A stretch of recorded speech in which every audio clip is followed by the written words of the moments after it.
Some basic concepts. 1. Brahman is reality as the alogical absolute. Alogical means what is immanent in but transcends what is logically thinkable and predictable. 2. The same as power divine to be and become all, logically thinkable or not, is Bhagavata. 3. Power is Shakti. Its essence in Sat, meaning being, Chit, meaning consciousness, Ananda, meaning basic bliss of existence and becoming. 4. Its will to be and become is Kala in the fundamental sense. 5. It posits itself for this end as the perfect origin and also end. This is Bindu. 6. Bindu is perfect potency.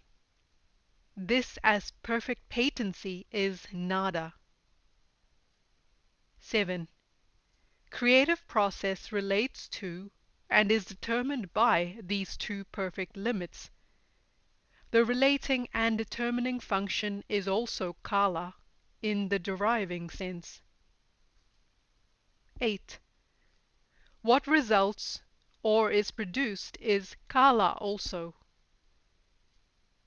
9. So Kala is the evolvent, the evolving, and the evolute. 10. As the first Kala is the whole, as the second phase or aspect, as the third partial or component. 11. What links up and correlates what is given or going to be to its postulate, premise or precondition is Setu. 12. Brahman manifesting as one undivided omnipotent measure or matra is Ekamatra. 13. The measure as Brahman evolves with the help of Setu or the principle of basic correlativity as and in different aspects of which one is Homo or Swarupa, differentiating as Somo or Sama, and Mono or One, ownness, evenness, uniformity, and oneness or unity. 14. Another is Pada, meaning range or sphere, Kala, that is gradation, and Kashta, that is limit or culmination. 15. Still another is Ruju, meaning straight, Shushama, or symmetrical, and Vishama, or eccentric. 16. The evolvent principle, both as matra and as setu in all these, is Ardhamatra. 17.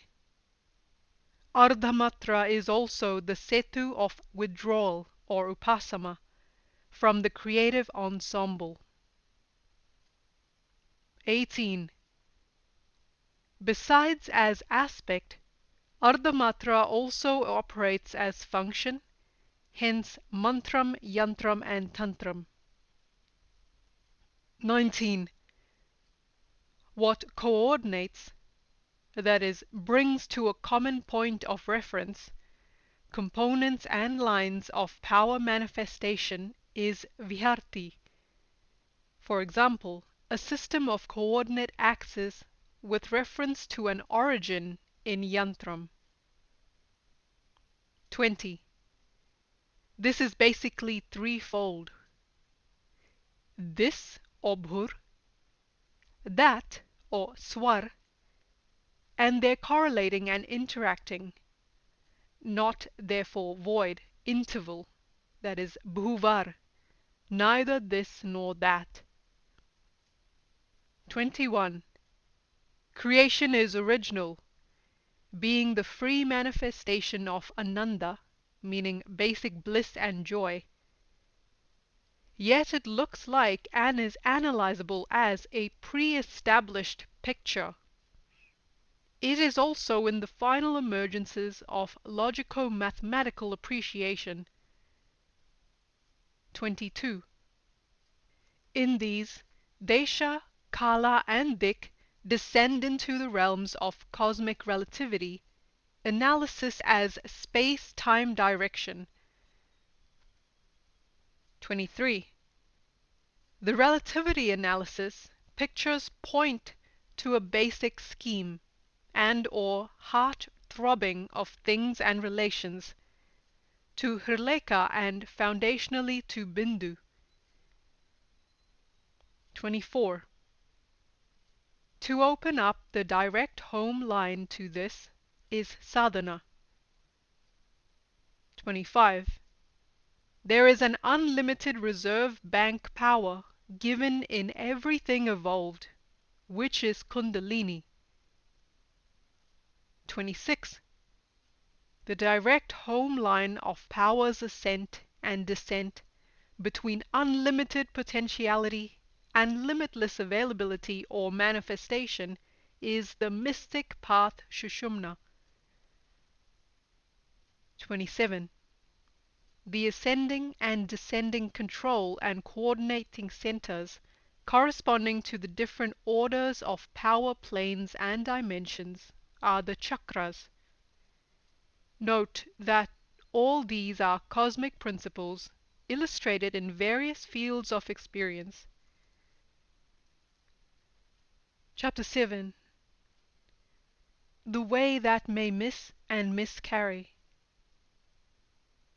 It has been suggested in these notes that the modern technique of rousing Kundalini, who is the coiled immensity of power in things, has not only missed but blockaded the direct home line of power's creative, harmonized ascent and descent. It has also been called the rupture and capture method. For creative, harmonized, fulfilling progress, this must be substituted by what may, without euphemism, be called the rapture and culture method. By rapture is meant the basic harmony thrill of the fundamental joy of existence. Rupture, on the other hand, is a blast, the smash of disruption and death. The contrast of culture and capture is patent. With respect to power's home line, or Shushumna, one method is opposite, while the other is apposite. The end or outcome of one has been the dreaded bomb. The origin and culmination of the other is Vyoma, Om, as the dynamic background and fulfilling repose of cosmic harmony. Apparently there is no logical nexus, no intrinsic necessity, connecting atom fission by neutron bombardment and the atom or other bomb. Really, however, the choice and adoption in practice of a particular method, means, or modus operandi out of possible others is not immaterial in respect to whether you have the bomb in view or Vyoma. Whether, in other words, you are definitely aiming at harmonized creative achievement, or simply go under a cover of scientific neutrality when others plot for a deluge of destruction and chaos by switching on the fuse of total disruption that you have shown for them. Theoretical neutrality should have liaison with applied brutality. Yet the mine of tremendous power you have shewn them, the Kundalini in matter roused, must be worked upon. The fisherman's vase unsealed cannot be sealed again and cast into the sea. Only like the fisherman's giant, again it must not be allowed to hold him by the neck as his poor victim. Thus power released must not get out of control, and the way and the means of working up this power must not be such as to put a premium on the devil in us, playing his wrecking game on the entire system of spiritual, moral, and social value, validity, and valor. Atomic energy is required for the purpose of blasting the inner rings of matter resistance, and to make unbound the Prometheus enchained in them. The most brutal bonds of matter must go so that life may rule and the spirit reign. A rock-bottom resolution of matter is needed, so that power in its higher and ampler dimensions may stabilize its foundations, and begin its creations of increasing usefulness and beauty. Let the nucleus yield and open, so that you can get into the core, the heart, point or bindu. Modern weapons of atomic assault have shattered the nucleus. They have roused the hooded serpent circling around Shiva's matted locks. But yet there is no cheering suspicion of the divine outflow, or Ganga, that is hidden inside the locks. Let the shattering forces miss the line, or miscarry beyond the nuclear mass, and you have the chaos let loose. Let it follow the kindly lead in increasing strength, light, and harmony of the source in all that is and becomes, and you have creation nearing and realizing the far-off divine event. Creation does not begin till you have come to the core, or Nabhi, where life is, not as a by-product, but as the cosmic evolvent, or prana. Beyond and underlying this is the heart, which pulsates as the all-center of joy consciousness, guaranteeing freedom and fulfillment even to the meanest molecule of existence. Finally, realize what connects, harmonizes, and consummates all individual and collective path-seekings and endeavors. The path-seeker cannot afford to rest on the mine that he has laid with its lighted fuse. His nuclear assault must be a prelude to his coming to the core and heart and source of all. This is yoga, the direct home line. Chapter 8. Significance of the symbol Om. The mystic figure of Vinyak or Ganesha is a living symbol or image of Omkara. Ganesh wears the head of an elephant, and as such, the trunk occupies a prominent position in the figure. This holds a deep significance. In the variously inspired images of Omkara, the trunk is found depicted in 3 different and distinct postures.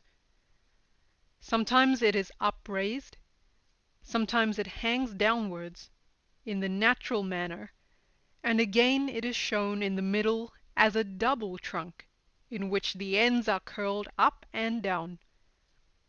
The first symbolizes the movement of creation or evolution, the second that of dissolution or involution, and the third the neutral nexus or the ground of equipoise between the two. As we engage ourselves in the chanting of Omkara, we must reverently bow to Vinyaka as the Lord presiding over the three basic functions of creation, dissolution, and harmony, which the vibrations of Omkara also signify. A, U, M.